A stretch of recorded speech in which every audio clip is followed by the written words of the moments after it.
Hi friends, welcome to Ranju Nagaraj YouTube channel. ಬನ್ನಿ, ಇವತ್ತಿನ ವಿಡಿಯೋದಲ್ಲಿ ನಾವು ರೈಲ್ವೆ ಇಲಾಖೆಯಲ್ಲಿ ಬೃಹತ್ ನೇಮಕಾತಿ ಇದ್ರ ಬಗ್ಗೆ ನಾವು ಈ ವಿಡಿಯೋದಲ್ಲಿ ಸಂಪೂರ್ಣ ಮಾಹಿತಿಯನ್ನು ತಿಳಿಯೋಣ. ಬೆಂಗಳೂರು ರೈಲ್ವೆ ಇಲಾಖೆ ವಿವಿಧ ಹುದ್ದೆಗಳಿಗೆ ಅರ್ಜಿ ಆಹ್ವಾನ. ಒಟ್ಟು ಹುದ್ದೆಗಳು 14,298 ಹುದ್ದೆಗಳು ಇದೆ ಅಂತ ಹೇಳಿದ್ದಾರೆ. ಇದ್ರ ಬಗ್ಗೆ ಸಂಪೂರ್ಣ ಮಾಹಿತಿಯನ್ನು ತಿಳಿತಾ ಹೋಗೋಣ.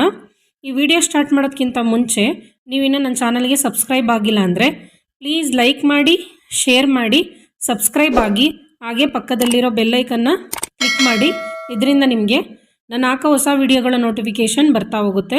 ಇದೇ ರೀತಿ ನಿಮಗೆ ಉದ್ಯೋಗ ಮಾಹಿತಿ ನಿಮಗೆ ಪ್ರತಿನಿತ್ಯ ಬೇಕು ಅಂತಂದರೆ ಪ್ಲೀಸ್ ನನ್ನ ಚಾನಲ್ಗೆ ಸಬ್ಸ್ಕ್ರೈಬ್ ಮಾಡ್ಕೊಳ್ಳಿ. ಹಾಗೆ ನಿಮ್ಮ ಫ್ಯಾಮಿಲಿ ಮತ್ತು ಫ್ರೆಂಡ್ಸ್ ಜೊತೆ ಕೂಡ ಶೇರ್ ಮಾಡ್ಕೊಳ್ಳಿ.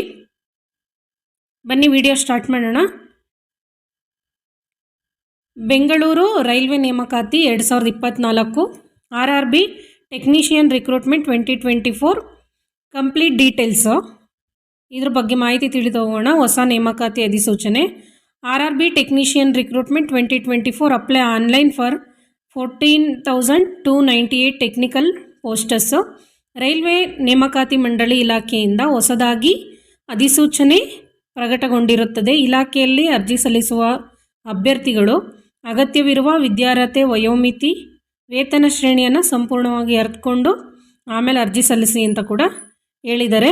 ಪ್ರತಿ ವಿಡಿಯೋದಲ್ಲಿ ಹೇಳೋ ರೀತಿ ನೀವು ಯಾವುದೇ ರೀತಿ ಜಾಬಿಗೆ ಅಪ್ಲೈ ಮಾಡ್ತೀರಾ ಅಂತಂದ್ರೂ ಅದ್ರ ಪೂರ್ತಿ ಡೀಟೇಲ್ಸ್ ತಿಳ್ಕೊಂಡು ಆಮೇಲೆ ಒಂದಲ್ಲ ಎರಡು ಸಲ ನೋಟಿಫಿಕೇಷನ್ನ ಅರ್ಥ ಮಾಡಿಕೊಂಡು, ಬರೀ ಓದೋದಲ್ಲ, ಅರ್ಥ ಮಾಡ್ಕೊಂಡು ಓದ್ಕೊಂಡು ಆಮೇಲೆ ನೀವು ಯಾವುದೇ ಜಾಬಿಗೆ ಅಪ್ಲೈ ಮಾಡೋದಾದರೂ ಅಪ್ಲೈ ಮಾಡ್ಕೊಳ್ಳಿ.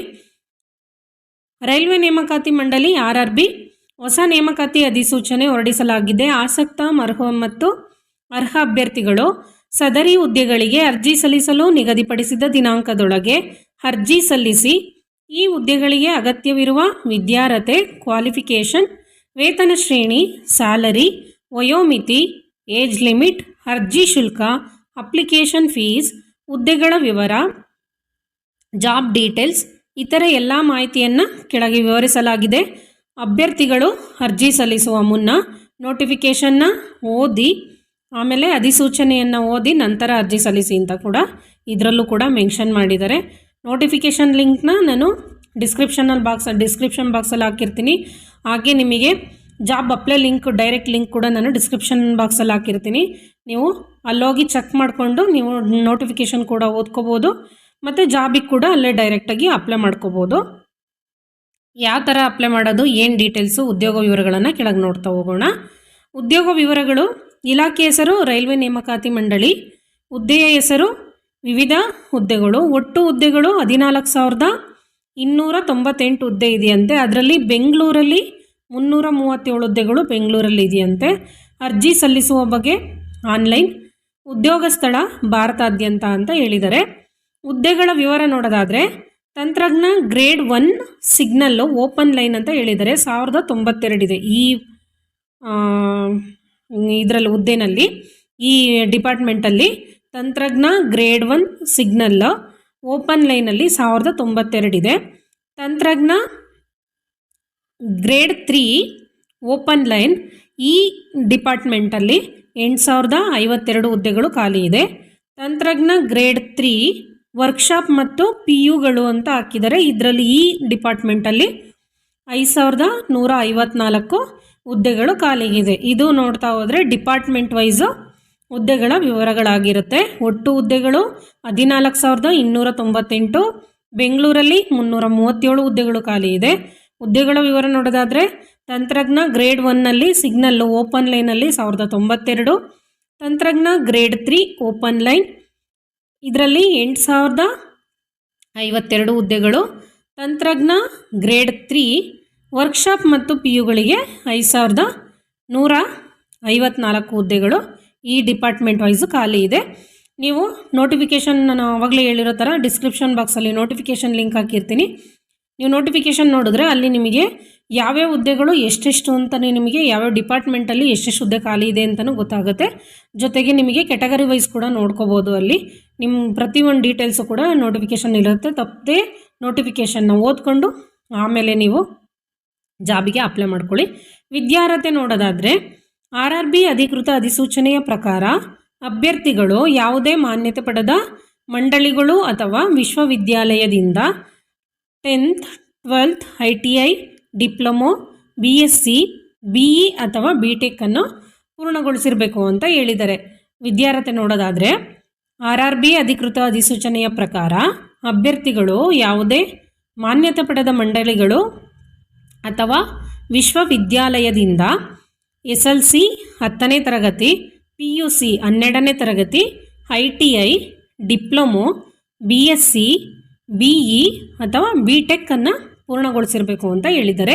ಇವಿಷ್ಟು ನಿಮಗೆ ವಿದ್ಯಾರ್ಥಿಗಳು ಆ ಗ್ರೇಡಿಗೆ ತಕ್ಕನಂಗೆ ಆ ಡಿಪಾರ್ಟ್ಮೆಂಟಿಗೆ ತಕ್ಕನಂಗೆ ನಿಮಗೆ ಡಿವೈಡ್ ಮಾಡಿರ್ತಾರೆ. ಅದು ಕೂಡ ನಿಮಗೆ ನೋಟಿಫಿಕೇಷನಲ್ಲಿ ಇರುತ್ತೆ. ಅಪ್ಲೈ ಮಾಡುವಾಗಲೂ ಕೂಡ ನಿಮಗೆ ಮಾಹಿತಿ ತಿಳಿಯುತ್ತೆ. ಒಂದ್ಸಲ ಚೆಕ್ ಮಾಡಿಕೊಂಡು ಅಪ್ಲೈ ಮಾಡ್ಕೊಳ್ಳಿ.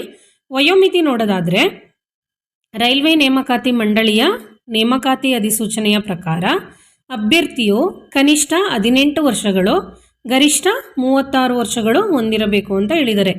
ರೈಲ್ವೆ ನೇಮಕಾತಿ ಮಂಡಳಿಯ ನೇಮಕಾತಿ ಅಧಿಸೂಚನೆಯ ಪ್ರಕಾರ ಅಭ್ಯರ್ಥಿಯು ಕನಿಷ್ಠ 18 ವರ್ಷಗಳು ಗರಿಷ್ಠ 36 ವರ್ಷಗಳು ವಯೋಮಿತಿ ಅನ್ನು ಹೊಂದಿರಬೇಕು ಅಂತ ಹೇಳಿದ್ದಾರೆ.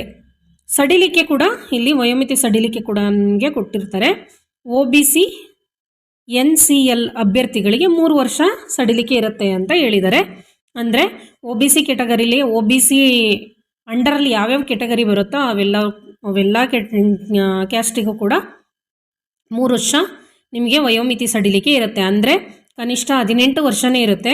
ಗರಿಷ್ಠ 36 ವರ್ಷ ಇದೆಯಲ್ಲ, 36 ವರ್ಷ ಪ್ಲಸ್ 3 ವರ್ಷ ಅಲ್ಲಿಗೆ 39 ವರ್ಷ.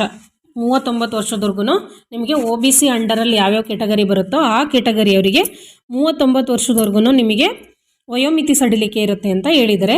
SC ST ಅಭ್ಯರ್ಥಿಗಳು 5 ವರ್ಷ ಅಂತ ಹೇಳಿದ್ದಾರೆ. ಅಂದರೆ ಕನಿಷ್ಠ 18 ವರ್ಷನೇ ಇರುತ್ತೆ.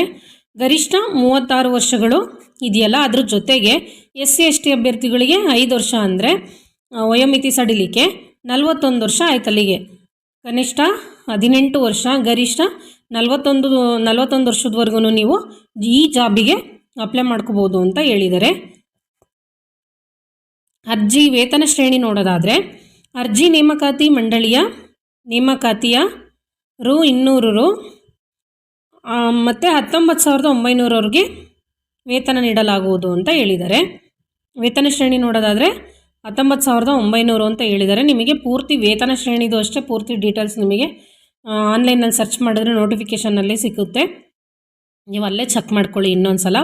ಅರ್ಜಿ ಶುಲ್ಕ ನೋಡೋದಾದರೆ SC ST ಮಾಜಿ ಸೈನಿಕರು, ಅಂಗವಿಕಲ, ಮಹಿಳೆ ಅಥವಾ ಟ್ರಾನ್ಸ್ಜೆಂಡರು, EBC ಅಭ್ಯರ್ಥಿಗಳಿಗೆ ₹250 ಅರ್ಜಿ ಶುಲ್ಕ ಇರುತ್ತಂತೆ. ಇನ್ನೊಂದು ಸಲ ನೋಡೋಣ. SC ST ಮಾಜಿ ಸೈನಿಕರು, ಅಂಗವಿಕಲರು, ಮಹಿಳೆಯರಿಗೆ, ಟ್ರಾನ್ಸ್ಜೆಂಡರ್ಗೆ, EBC ಅಭ್ಯರ್ಥಿಗಳು ಇವರೆಲ್ಲರಿಗೂ ₹250 ಅರ್ಜಿ ಶುಲ್ಕ ಇರುತ್ತೆ. ಇತರ ಅಭ್ಯರ್ಥಿಗಳಿಗೆ ₹500 ಅಂತ ಹೇಳಿದ್ದಾರೆ. ಇದು ಒಂದು ನಿಮಗೆ ಪ್ಲಸ್ ಪಾಯಿಂಟ್ ಅಂತಲೇ ಹೇಳ್ಬೋದು. ಯಾವ ರೀತಿಯಪ್ಪ ಅಂದರೆ ಮಹಿಳೆಯರಿಗೆ ನೀವು ಯಾವುದಾದ್ರೂ SC STಗೂ ಸೇರಿರಲ್ಲ, ನೀವು ಜನರಲ್ಲಿಗೆ ಬರ್ತೀರಾ ಅಂದರೂ ಕೂಡ ನಿಮಗೆ ಮಹಿಳೆಯರಿಗೆ ₹250 ನಿಮಗೆ ಫೀಸು ಅರ್ಜಿ ಶುಲ್ಕನ ಫಿಕ್ಸ್ ಮಾಡಿದ್ದಾರೆ. ಇದು ಒಂದು ನಿಮಗೆ ಸುವರ್ಣಾವಕಾಶ ಅಂತಲೇ ಹೇಳ್ಬೋದು. SC ST ಮಾಜಿ ಸೈನಿಕರಿಗೆ, ಅಂಗವಿಕಲರಿಗೆ, ಮಹಿಳೆಯರಿಗೆ, ಟ್ರಾನ್ಸ್ಜೆಂಡರ್ಗಳಿಗೆ, EBC ಅಭ್ಯರ್ಥಿಗಳಿಗೆ ₹250. ನೀವು ಮಹಿಳೆಯರು ಯಾವುದಾದ್ರೂ ಕ್ಯಾಸ್ಟ್ ಆಗಿರಲಿ ₹250 ನಿಮಗೆ ಫಿಕ್ಸ್ ಇರುತ್ತೆ. ಇತರ ಅಭ್ಯರ್ಥಿಗಳಿಗೆ ₹500 ಇದೆ ಅರ್ಜಿ ಶುಲ್ಕ ಅಂತ ಕೂಡ ಹೇಳಿದ್ದಾರೆ. ಆಯ್ಕೆ ವಿಧಾನ ನೋಡೋದಾದರೆ ಅಭ್ಯರ್ಥಿಗಳಿಗೆ ಕಂಪ್ಯೂಟರ್ ಆಧಾರಿತ ಪರೀಕ್ಷೆ, ದಾಖಲೆ ಪರಿಶೀಲನೆ, ವೈದ್ಯಕೀಯ ಪರೀಕ್ಷೆ ಇವಷ್ಟನ್ನು ನಡೆಸ್ಬಿಟ್ಟು ನಿಮಗೆ ಆಯ್ಕೆ ಮಾಡಲಾಗುವುದು ಅಂತ ಹೇಳಿದ್ದಾರೆ. ಆಯ್ಕೆ ವಿಧಾನ ಇನ್ನೊಂದು ಸಲ ನೋಡೋದಾದರೆ ಫಸ್ಟು ನಿಮಗೆ ಕಂಪ್ಯೂಟರ್ ಪರೀಕ್ಷೆ ಇರುತ್ತೆ. ಕಂಪ್ಯೂಟರ್ ಪರೀಕ್ಷೆ ಪಾಸ್ ಆದ್ರಿ ಅಂತಂದರೆ ನಿಮಗೆ ದಾಖಲೆ ಪರಿಶೀಲನೆ ಇರುತ್ತೆ. ಏನು ನಿಮ್ಮ ರೆಕಾರ್ಡ್ಸ್ ಏನಿರುತ್ತೆ ಅದಷ್ಟು ಪರಿಶೀಲನೆ ಇರುತ್ತೆ.